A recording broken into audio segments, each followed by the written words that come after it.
আসসালামু আলাইকুম।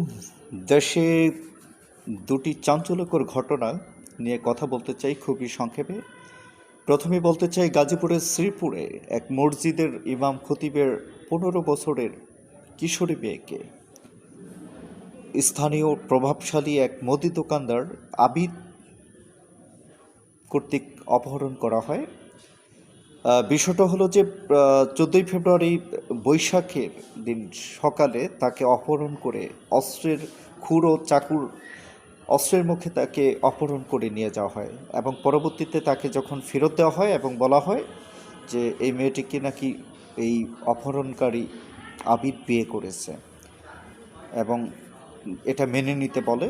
তো স্বাভাবিকভাবে এটা যদি আপনার আমার পরিবারের সাথে হয় এটা তো অবশ্যই আমরা মানব না। তেমনি হাদিউল ইসলাম খতিব ইমাম হাদিউল ইসলাম তিনি এটা মানেননি এবং তিনি এটা নিয়ে বিশিষ্ট জন যারা আছেন এলাকার গণ্যমান্য তাদেরকে নিয়ে এটা সালিশি ডাকে এবং বলে যে আমার মেয়েকে অপহরণ করে নিয়ে গিয়ে এখন ফেরত দিয়ে বলা হচ্ছে যে বিয়ে করেছে, অথচ আমার মেয়ে এই বিয়ের কোনো বিষয়ে তার সাথে প্রেমের সম্পর্কও ছিল না। আর বিয়ে তো অস্ত্রের মুখে তাকে নিয়ে কি করছে এখন 15 বছরের নিচে একটি কিশোরী মেয়েকে কিভাবে বিয়ে করা হয়।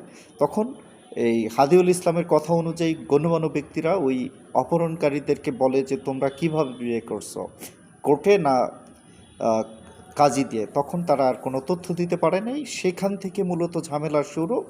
এবং আহ, পহেলা বৈশাখের পরের দিনই মূলত এই বাড়িতে হামলা করে এই ইমাম সাহেবের বাড়ি ভাঙচুর, লুটপাট, স্বর্ণ অলংকার সহ সব কিছু নিয়ে যাওয়া হয় এবং মেয়েকে নিয়ে যাওয়া হয়। সেই যে 15 তারিখে নিয়ে যাওয়া হয়, আজকে 3 দিন 72 ঘন্টা পরেও পুলিশের দ্বারস্থ হয়ে অভিযোগ করার সত্ত্বেও মেয়েকে এখনও পর্যন্ত পুলিশ উদ্ধার করতে পারেনি। এখন যেই বিষয়টা আমি বলতে চাই, আমি প্রথমে থানার ওসিকে গত 2 দিন ধরে খুবই রিচ করার চেষ্টা করছি। শ্রীপুর থানার ওসি তাকে পাওয়া যায়নি।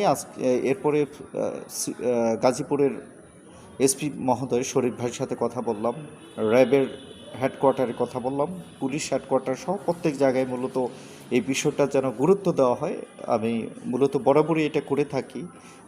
অসহায় মানুষ যারা যারা শক্তিহীন, যাদের প্রভাবশালীদের সাথে পেরে ওঠে না, এরকম পরিবারগুলোর পাশে বরাবরই আমি আমার সাংবাদিকতায় পাশে থাকার চেষ্টা করেছি।